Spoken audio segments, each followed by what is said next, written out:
여러분 안녕하십니까? 반갑습니다. 한아프리카재단 여운기 이사장입니다. 아프리카에 관심을 갖고 이 강의를 시청하는 모든 분들께 진심으로 환영의 말씀을 드립니다. 우선 저를 간단히 소개해 드리자면, 저는 지난 30여 년을 직업외교관으로 보냈고, 서부 아프리카의 토고와 베냉을 겸임한 주 가나 대사를 역임한 바 있습니다. 이후 이러한 아프리카와의 인연으로 현재 한아프리카재단 이사장직을 수행하고 있습니다. 사실 아프리카에 대한 강의는 몇 날 며칠을 해도 전체를 다 알기는 어렵겠으나, 전반적인 아프리카의 모습과 우리와의 관계를 단편적으로나마 말씀드리도록 하겠습니다. 오늘 비록 짧은 시간이기는 하나 여러분들이 아프리카에 대한 인식이 다소나마 제고될 수 있기를 바랍니다. 이를 위해 우선 아프리카에 대한 전반적인 상식을 설명하고, 아프리카의 정치, 경제, 그리고 한국과 아프리카와의 관계, 끝으로 미래의 아프리카에 대한 전망을 간단히 제시해 보도록 하겠습니다. 여러분, 아프리카 하면 가장 먼저 생각나는 것이 무엇입니까? 아마도 대부분 부정적인 측면이 먼저 떠오를 것입니다. 얼마 전 실시된 저희 재단의 설문조사 결과를 보면, 도표에서 보시는 바와 같이 자연 환경이 떠오른다가 26%, 가난 빈곤이 20%, 무더위가 14% 등의 결과가 나왔습니다. 이하 대부분이 좋지 않은 쪽으로 편향되어 있었던 것으로 기억됩니다.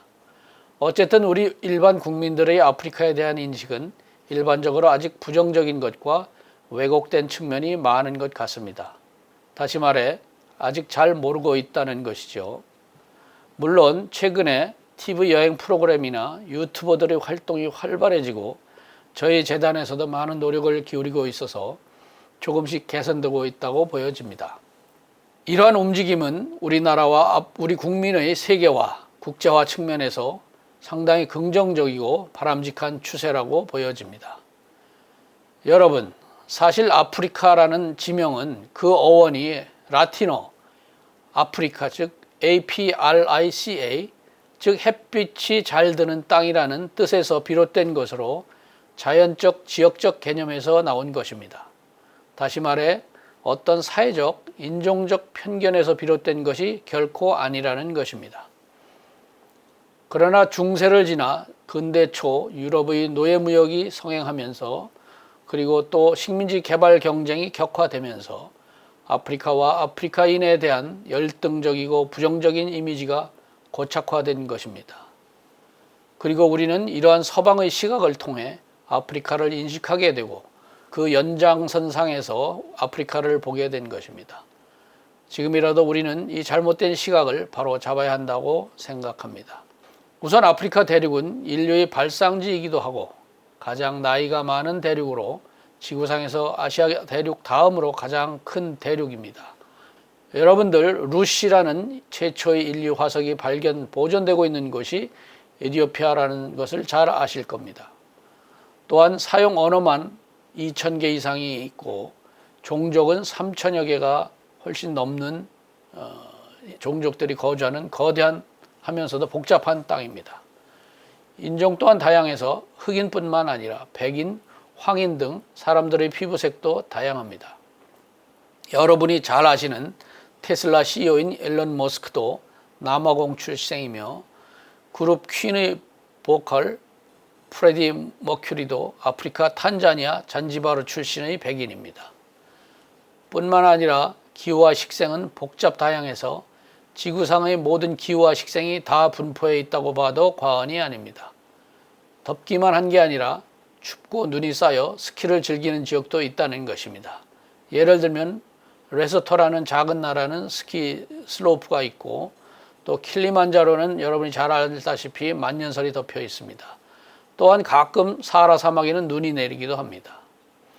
물론 천연자원의 보고라는 점도 빼놓을 수 없지만, UN 회원국이 193개국인데 그중 4분의 1이 넘는 54개국이 아프리카 대륙에 분포해 있어 국제 정치적으로도 매우 중요한 지역입니다. 최근에는 공급망 위기로 인하여 석유, 가스 등은 물론이고 히토류 등 4차 산업혁명과 관련한 핵심 광물 자원의 보고로 각광을 받고 있습니다. 또한 전체 인구 70% 이상이 30세 이하의 청년 세대라는 점은 우리가 앞으로 아프리카를 어떻게 봐야 하고 어떻게 관계 설정을 해 나가야 할지에 대하여 보다 진지하게 생각하게 하는 대목이라고 하겠습니다. 다음으로 아프리카 정치에 관해 말씀드리겠습니다. 아직까지 대부분의 아프리카 국가가 권위주의 체제를 유지하고 있는 것은 사실입니다. 그러나 가나, 보츠와나, 세네갈, 나미비아, 남아공, 모리셔스 등과 같이 민주주의의 정치가 자리 잡은 국가들도 많이 있습니다. 물론 최근에 2021년 4월 차드를 시작으로 사하라 사막 바로 아래에 위치한 소위 사헬 벨트 지역의 6개 국가에서 군사 쿠데타가 연이어 발생하여 민주주의가 위협받는 지역도 있습니다. 이러한 지역은 코로나19 발생 이후 경제가 더욱 어려워지고 치안 불안, 부정부패, 이슬람 극단 세력의 준동 등이 그 원인으로 지목되고 있는데 속히 상황이 나아져서 민주정치가 복원되기를 바랍니다. 또한 성격이 조금 다르지만 작년 2023년 8월 아프리카 산유국 중 하나인 가봉에서도 무혈 쿠데타가 발생하여 국민 화합과 민족 복귀가 한창 논의 중이기도 합니다. 사헬 지역과 같은 특수한 지역을 제외하면 대체적으로 아프리카 대륙은 시민사회가 발달하면서 점진적으로 민주주의 정치가 확산되고 있다고 보여집니다. 물론 그에 따라 각 계층의 욕구가 분출되고 충돌하면서 사회 불안 원인이 증가하기도 합니다. 결국 아프리카의 정치는 각계각층과 다양한 부족들 간의 이해와 욕구를 어떻게 조정 통합해 나아가는가가 그 성공 여부의 관건이라고 생각됩니다. 다음으로 아프리카의 경제 현황을 말씀드리겠습니다. 아프리카의 경제는 세계의 경제 규모에서 차지하는 비중이 명목 GDP 기준 2023년 3% 수준에 불과한 것이 현실입니다. 하지만 코로나19 기간 중에도 아프리카 경제는 꾸준히 높은 성장률을 보인 바 있고 풍부한 부존 자원을 바탕으로 대무역과 해외 투자 유입이 계속 확대되는 점을 감안할 때 우리는 지구촌의 마지막 성장 엔진으로 아프리카를 주목할 필요가 있다고 봅니다. 특히 요즘 각광을 받고 있는 코발트, 망간, 리튬, 백금 등 배터리와 수소 연료에 필요한 광물 자원이 전 세계의 40%가 매장되어 있고 그 밖에 태양광, 풍력 등 재생에너지 자원이 풍부한 점은 서방뿐만 아니라 중국, 러시아 등 모든 국가들이 앞다투어 아프리카 진출을 도모하는 이유이기도 합니다.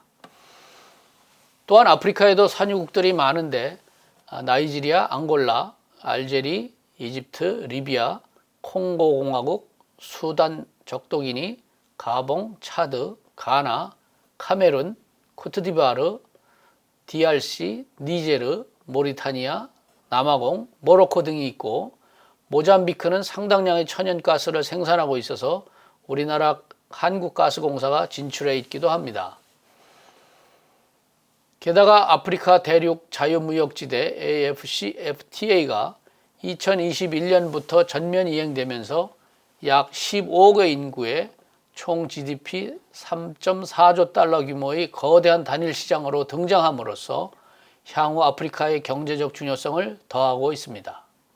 그리고 우리가 또 주목해야 할 부분은 핀테크와 이커머스를 활용한 아프리카 스타트업의 부상입니다. 디지털 기술을 활용한 아프리카의 스타트업 업체들은 소위 리프로깅이라는 아프리카의 산업적 도약의 주인공이 되고 있습니다. 지난 코로나19 상황에도 불구하고 매년 40억에서 50억 달러 이상의 해외 투자를 유인하고 있으며 매년 기업가치 10억 달러를 넘어서는 유니콘 스타트업 업체들이 등장하고 있습니다. 이러한 과정에서 지난 20여 년 동안 아프리카의 주요 교역 파트너가 변하고 있습니다. 도표에서 보시듯이 2001년에는 주요 대상국이 미국, 영국, 독일, 프랑스 등 서방 일반도였으나 2021년에는 중국, 인도 등과 일부 중동 국가들이 새롭게 부상하고 있습니다. 이에 따라 대아프리카 경쟁이 치열해지고 있는데 새로운 플레이어로서 경제적으로는 중국이 군사 정치적으로는 러시아가 도전장을 내밀고 있는 형국입니다. 이러한 변화 속에 우리나라와 아프리카와의 관계를 살펴보겠습니다. 우선 아프리카 대부분의 국가들은 우리나라가 일제로부터 해방되었듯이 제2차 세계대전 이후에 태어난 신생 독립국이 많습니다. 대개 1950년대, 1960년대 초반에 독립한 나라들이 대부분으로 1960년을 아프리카 독립의 해라고 부르기도 합니다. 이에 따라 비슷한 시기에 독립한 우리나라의 눈부신 경제 발전은 아프리카 각국들의 좋은 발전 모델이 되었고 많은 국가들이 우리와 협력을 원하고 있습니다. 아프리카 국가들 중 특히 우리나라와 깊은 인연이 있는 두 나라가 있습니다. 하나는 잘 아시는 바와 같이 에티오피아이고 다른 하나는 남아공입니다. 화면에 보시는 바와 같이 이 두 나라는 한국 전쟁 당시 자국의 군대를 파병하여 우리나라를 도와준 혈맹 국가들로 지금까지 각별한 우방국으로 관계를 유지하고 있습니다. 특히 에티오피아의 강류 부대는 당시 셀레시아 황제 근위대로서 전투에서 죽으면 죽었지 항복이라는 것을 모르는 군대로 6천여 명이 파병되어 단 한 명의 포로도 없었으며 참전 중 122명이 전사하고 총 253회의 전투에서 전승을 거둔 것으로 유명합니다. 그리고 남아공은 플라잉 치터스라는 공군 부대를 파병하여 각종 작전에서 혁혁한 전공을 세운 바 있습니다. 우리나라는 아프리카 연합 AU 55개 회원국 중 54개국과 외교관계를 수립하고 아프리카의 23개 공관을 운영 유지하고 있습니다.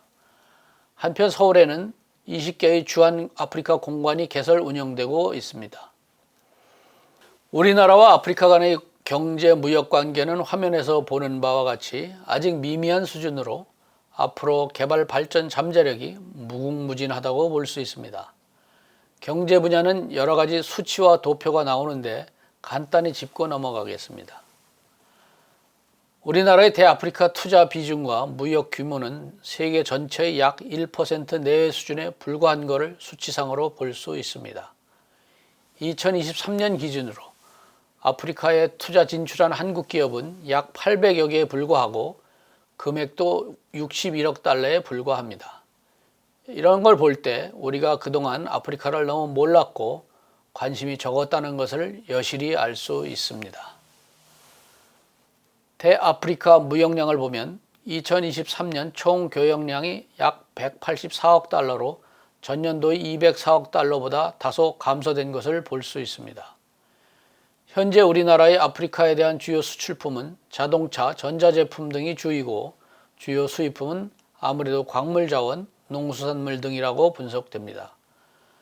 다음은 대아프리카 개발 협력에 관해 간단히 말씀드리겠습니다. 여러분, 우리나라는 해외로부터 원조를 받았던 국가에서 해외로 원조를 내보내는 국가로 발전한 특이한 나라입니다. 저와 같은 세대는 세계 최빈국 중 하나인 나라에서 태어나면서 선진 부국에서 죽음을 맞게 되어 있습니다. 이러한 우리의 눈부신 성장은 미국 등 해외 선진국들로부터의 원조를 효과적으로 활용하였기에 가능하였다고 볼 수 있습니다. 따라서 과거에 받았던 도움을 개도국에 돌려주어 공동 번영의 길을 모색하는 것은 우리의 중요한 국제적 책무라고 할 수 있습니다. 이러한 측면에서 우리 정부는 개발도상국에 대한 공적 개발 원조 ODA를 꾸준히 늘려가고 있습니다. 하지만 아직까지 우리의 경제 규모와 국제적인 요구에 대비하여 보면 크게 미치지 못하고 있는 게 현실입니다. 다행히 우리 정부는 2024년 ODA 예산을 역대 최대 규모인 6조 2,629억 원으로 대폭 확대하였으며 2026년까지 ODA 규모를 세계 10위로 늘리는 것을 목표로 하고 있습니다. 우리나라는 ODA 지원과 관련하여 제일 가까운 아시아 지역에 가장 많은 비중을 두고 있는 게 현실이지만 아프리카에 대한 지원을 점점 늘려가고 있으며 2024년 제1차 한아프리카 정상회의 개최를 계기로 아프리카와 경제통상협력 강화와 함께 ODA 규모 증대를 연계해 아프리카 지역과의 관계를 더욱 긴밀하게 구축하는 전략을 가지고 있습니다. 이러한 변화는 앞으로 우리나라 기업들의 대아프리카 진출에도 긍정적인 효과를 가져올 것으로 기대됩니다. 또한 여기서 한 가지 빼놓을 수 없는 중요한 사실이 있는데요. 바로 저희 한아프리카 재단의 설립입니다. 지난 2018년 6월에 출범한 저희 재단은 우리나라와 아프리카 대륙 및 각 국가들과의 관계 증진을 도모하고 아프리카에 관한 정보 지식과 연구를 위하여 설립된 기관으로 유일하게 아프리카 지역을 전담하는 정부 산하 기관입니다. 정부 차원에서 이러한 지역 전문 기관을 두고 관계 발전을 모색하고 있는 나라는 우리나라가 유일하다고 볼 수 있으며 우리 정부의 외교 정책 다변화를 상징한다고 볼 수 있습니다. 나아가 앞서 언급한 다음 달 있게 될 제1차 한아프리카 정상회의는 우리 외교 역사상 가장 큰 규모의 정상급 국제 행사가 될 것으로 예상됩니다. 저희 재단은 외교부 및 각 정부 부처와 함께 성공적 개최를 위해 준비하고 있습니다. 정상회의 본회의가 6월 4일 화요일부터 6월 5일 수요일 이틀간 열리는데 그에 앞서 5월 중 저희 재단과 외교부 기획단은 아프리카 영화제, 아프리카 페스타, 국제학술 포럼, 아프리카의 밤 등 다양한 부대 행사를 준비하고 있습니다. 많은 참여를 바랍니다. 끝으로 내일의 아프리카를 전망해 보겠습니다. 아프리카는 이제 더 이상의 원조의 대상으로만 봐서는 안 됩니다. 미래를 함께 개척해 나아가야 할 동반자로 보고 새로운 시각에서 미래지향적인 파트너십을 구축해 나아가야 합니다. 우리가 갖고 있는 것과 우리가 잘할 수 있는 것을 아프리카의 자원과 시장에 접목하여 새로운 기회를 창출함으로써 우리나라 경제의 또 다른 도약을 모색해야 할 것입니다.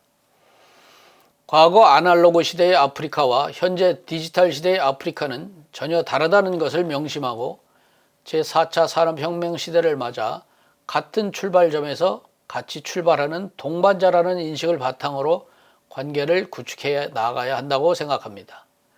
여러분, 앞으로도 아프리카에 대한 올바른 인식으로 관심을 갖고 아프리카와의 관계 증진에 함께하여 주시길 당부드립니다. 여러분 경청해 주셔서 감사합니다.